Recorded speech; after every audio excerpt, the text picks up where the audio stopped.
வணக்கம் நண்பர்களே, நாம் இன்றைக்கி இந்த வீடியோவில் என்ன ஒரு முக்கியமான தகவலை பற்றி பார்க்க போகிறோம் அப்படின்னு சொல்லிட்டு பார்த்தீங்கன்னா, முதல் முக்கியமான தகவல் என்ன அப்படின்னு சொல்லிட்டு பார்த்தீங்கன்னா, விஜயோட சொத்துக்களை அவசரமாக விஜய் வந்து சேல் பண்ணிகிட்டு இருக்கிறாரு அப்படிங்கிறது தான் இப்போ சோஷியல் மீடியாவில் ரொம்ப பரபரப்பாக போயிட்டுருக்குது.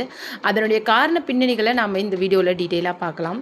இரண்டாவது முக்கியமான விஷயம் என்ன அப்படின்னு சொல்லிட்டு பார்த்தீங்கன்னா, சிவகுமார் திடீர்னு ஒரு வீடியோவில் விஜய் மற்றும் த்ரிஷாவை பற்றின ஒரு விஷயத்த பேசியிருக்காரு. அது மட்டும் இல்லாமல் மனைவி வந்து ரொம்பவும் பக்குவமானவங்க. அது மட்டும் இல்லாமல் மனைவி இல்லாமல் அந்த குடும்ப வாழ்க்கை அப்படிங்கிறது அழகாக அமையாது. அது மட்டும் இல்லாமல் மனைவி வந்து நமக்கு வீட்டு சாப்பாடு மாதிரி அப்படின்னு சொல்லியிருக்காரு. எம்ஜிஆர் மாதிரி நிறைய பேர் ஆக முயற்சிக்கலாம், ஆனால் அவர் எல்லாரும் எம்ஜிஆர் ஆகிட முடியாது அப்படின்னு சொல்லிட்டு சிவகுமார் பேசின வீடியோ இன்றைக்கி வைரலாக போயிட்டுருக்கு. அது மட்டும் இல்லாமல் அவர் வந்து எம்ஜிஆர் சிவாஜி அப்படின்னு சொல்லிட்டு என்னதான் மாற்றி மாற்றி பேசினாலும் அவர் டைரெக்டாக தவேகா தலைவர் விஜய் பற்றி தான் பேசுகிறாரு. அது மட்டும் இல்லாமல் அவருடைய விவாகரத்தை பற்றியும் நடிகை கூட இருக்கிற உறவை பற்றியும் தான் தப்பாக பேசுகிறாரு அப்படிங்கிற மாதிரி அவருடைய பேச்சுக்கள் இன்றைக்கி சோஷியல் மீடியாவில் மிகப்பெரிய விமர்சனத்தை ஏற்படுத்தியிருக்குது. அது மட்டும் இல்லாமல் ரசிகர்கள் மத்தியிலையும் ஒரு கொந்தளிப்பை ஏற்படுத்தியிருக்குது. இதை பற்றி தான் நம்ம இந்த வீடியோவில் டீட்டெயிலாக பார்க்க போகிறோம்.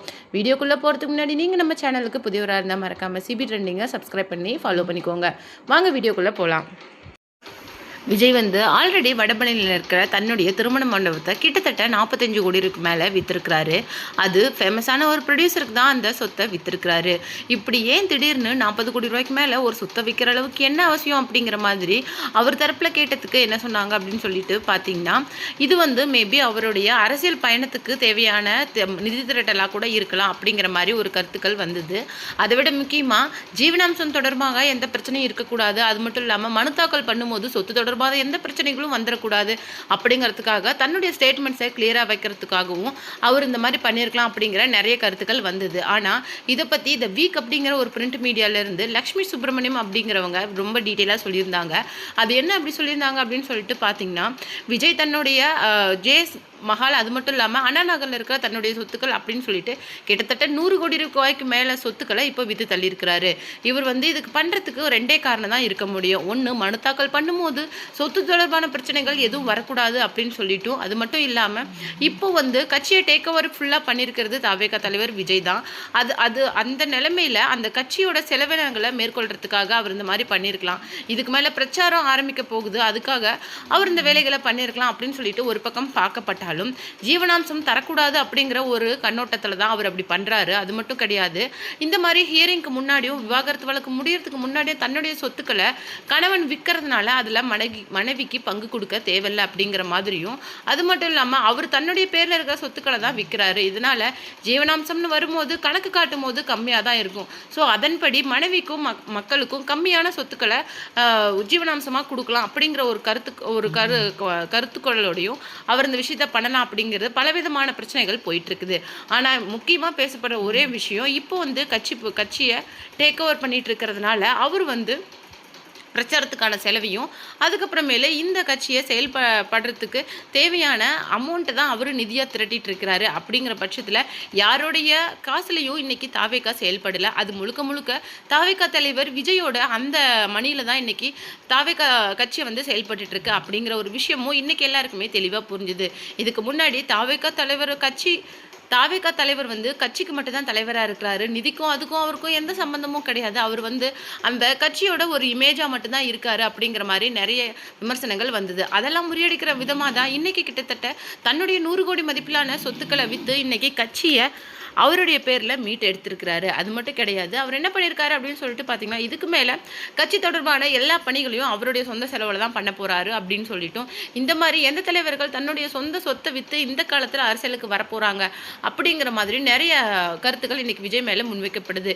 இந்த மாதிரி தன்னுடைய சொந்த செலவில் தான் இன்றைக்கி அவருடைய கட்சியை நடத்திட்டு வராரு அப்படிங்கிற மாதிரி பதிலடி கொடுக்குற மாதிரி பண்ணியிருக்கிறாரு. இன்னொரு முக்கியமான விஷயம் இதில் என்ன அப்படின்னு சொல்லிட்டு பார்த்தீங்கன்னா, சிவகுமார் பேசின ஒரு விஷயம் தான் இன்றைக்கி வந்து ரொம்ப வைரலாக போயிட்டுருக்குது. அது என்ன அப்படின்னு சொல்லிட்டு பார்த்தீங்கன்னா, தாவேகா தலைவர் விஜய் பற்றி அவர் என்ன சொல்லியிருக்காரு அப்படின்னு சொல்லிட்டு பார்த்தீங்கன்னா, என்னை பொறுத்த வரைக்கும் மனைவி அப்படிங்கிறது குடும்பத்தோட ஒளி மாதிரி. மனைவி இல்லைன்னா அந்த குடும்பமே இருக்காது. நாம் எவ்வளோ வேலைகளை வெளியில் செஞ்சுட்டு வீட்டுக்கு வரோம், ஆனால் நம்ம வீடும் நம்ம குழந்தைங்களும் சரி, நம்ம எல்லா விஷயமும் ஆத்மாத்மா இருக்கிறது மனைவி கிட்ட தான். மனைவி அப்படிங்கிறவ ஒரு சாதாரண விஷயம் கிடையாது, அவன் நம்ம வாழ்க்கையோட ஒரு மிகப்பெரிய அங்கம் அப்படின்னு சொல்லிட்டு சொல்லியிருக்காரு. அது மட்டும் கிடையாது, இப்போலாம் நிறைய பேர் பிறந்தவொடனே உடனே சிஎம் ஆகணும் அப்படின்னு சொல்லிட்டு நினைக்கிறாங்க. ஆனால் அதெல்லாம் அவ்வளோ சீக்கிரத்தில் முடியாது. இன்னைக்கு சிவாஜி சார் மாதிரி கடின உழைப்பாளியை எங்கேயாவது பார்க்க முடியுமா? அப்பேற்பட்ட மனுஷனையே இன்னைக்கு தூக்கி எரிஞ்சிட்டாங்க. அப்படிப்பட்ட இந்த உலகத்தில் இன்னைக்கு இப்போ வரவங்கலாம் எவ்வளோ தூரம் அவர் மாதிரி ஒரு உழைப்பு அப்படிங்கிறது யாருக்குமே கிடையாது. ஆனால் அவர் ஆரம்பித்த கட்சியே காணாமல் போயிடுச்சு. இன்னைக்கு எம்ஜிஆர் மாதிரி வந்துடலாம் அப்படின்னு சொல்லிட்டு நினச்சிட்டு தான் நிறைய பேர் இன்னைக்கு கட்சிக்கு வராங்க. ஆனால் கொஞ்ச நாள் கூட அவங்களால தாக்கு பிடிக்க முடியல, ஓடி போயிடுறாங்க. கட்சி கூட்டணி அதுக்கப்புறமேல பணம் அவங்கள ஆட்கொண்டுருது. அது மாதிரி தான் இப்போவும் நடக்க போகுது. இது எவ்வளோ நாளைக்கு நீடிக்குது அப்படின்னு சொல்லிட்டு பார்க்கலாம் அப்படிங்கிற மாதிரி சொல்லியிருக்காங்க. அது மட்டும் கிடையாது, அவர் விஜய் பற்றி என்ன சொல்லியிருக்காரு அப்படின்னு சொல்லிட்டு பார்த்தீங்கன்னா, குடும்பம் அப்படிங்கிறது ரொம்ப முக்கியமான விஷயம். பொண்டாட்டி அப்படிங்கிறவ வீட்டு சாப்பாடு மாதிரி, ஆனால் நடிகைங்க அப்படிங்கிறவங்க ஹோட்டல் சாப்பாடு மாதிரி. ஹோட்டல் சாப்பாடு எல்லாருக்குமே தெரியும், ரொம்ப நாளைக்கு சாப்பிட முடியாது, நம்ம உடம்போட நல்ல விஷயத்த கெடுத்துரும். ஆனால் வீட்டு சாப்பாடு நல்லா இல்லைனாலும் நம்ம உடம்புக்கு அதுதான் நல்லது. சிலருக்கு அதெல்லாம் புரிய மாட்டேங்குது அப்படின்னு சொல்லிட்டு மறைமுகமாக பேசியிருந்தாரு. அவர் பேசின இந்த விஷயம் பெரிய சர்ச்சைக்கு உள்ளாக்கியிருக்கு. அது மட்டும் கிடையாது, எம்ஜிஆர் திடுதிப்புன்னு கட்சி ஆரம்பிக்கல. அவர் படங்களில் நடிச்சுக்கிட்டே தான் தன்னுடைய கட்சியை கொஞ்சம் கொஞ்சமாக வளர்த்துட்டு இருந்தார். அதுக்கப்புறம் தான் கட்சி பணி தாங்க முடியாமல் தான் பணங்களை சுத்தமாக ஓரம் கட்டிட்டு கட்சிக்கு வந்தார். இப்படி சும்மாவும் ட்ராமா சீனெல்லாம் அவர் போட்டுட்டு இல்லை அப்படின்னு சொல்லிட்டு சிவகுமார் சொல்லியிருந்தாரு. அவருடைய அந்த பேச்சில் ஒரு இடத்துல கூட அவர் தவேகா தலைவரையோ அவருடைய மனைவியோ த்ரிஷாவையோ மென்ஷன் பண்ணி பேசலை. ஆனால் முழுக்க முழுக்க தாவேகா தலைவர் விஜயை மட்டும்தான் அவர் சுட்டி காட்டி பேசியிருக்காரு அப்படிங்கிற மாதிரி அவர் மேலே நிறைய குற்றச்சாட்டுகள் இப்போ எழுந்திருக்குது. இதுக்கெல்லாம் தாவேகா தலைவர் விஜயோட ஃபேன்ஸ் என்ன சொல்லியிருக்காங்க அப்படின்னு சொல்லிட்டு பார்த்தீங்கன்னா, மனைவி அப்படிங்கிறவ வீட்டு சாப்பாடு அது கரெக்டு தான், ஆனால் நடிகை அப்படிங்கிறவ ஹோட்டல் சாப்பாடு அப்படின்னு சொன்னீங்களே, உங்கள் மருமகளும் ஹோட்டல் சாப்பாடு தானா அப்படிங்கிற மாதிரி நிறைய விஷயத்த முன் வச்சிருக்கிறாங்க. உங்களுக்கு ஏதாவது பேசணும் அப்படின்னு தோணுச்சுன்னா உங்களுடைய கருத்தை மறைமுகமாக ஏன் சொல்கிறீங்க, முடிஞ்சால் தைரியமாக சொல்லி போங்க அப்படிங்கிற மாதிரி எல்லாருமே இன்றைக்கி சிவகுமார் மேலே பாய ஆரம்பிச்சிருக்கிறாங்க. உங்களுக்கு கொஞ்சமாவது டிசிப்ளின் அப்படின்னு இருந்தால் நீங்கள் பொது வழியில் உங்கள் ரசிகர்கள்கிட்டையா இருக்கட்டும், இல்லை உங்களுடைய மகனோட ரசிகர்கள்கிட்டையா இருக்கட்டும் ஒழுங்காக நடந்துக்குவீங்க. உங்களுடைய திமிரும் வன்மத்தையும் நீ அவங்கக்கிட்ட காட்ட மாட்டீங்க. அவங்க கூட செல்ஃபி எடுக்க வந்தால் கூட அவங்க ஃபோனை தட்டி விடுறது அப்படிங்கிறது உங்கள் விஷயத்துக்கு சாதாரணமாக இருக்கலாம். அப்பேற்பட்ட நீங்கள்லாம் மக்களுக்காக உதவி செய்கிற அப்படின்னு ஒருத்தர் எங்களுக்காக வரும்போது அவங்கள பற்றி விமர்சனம் செய்கிறதுக்கு உங்களுக்கு தகுதியே கிடையாது.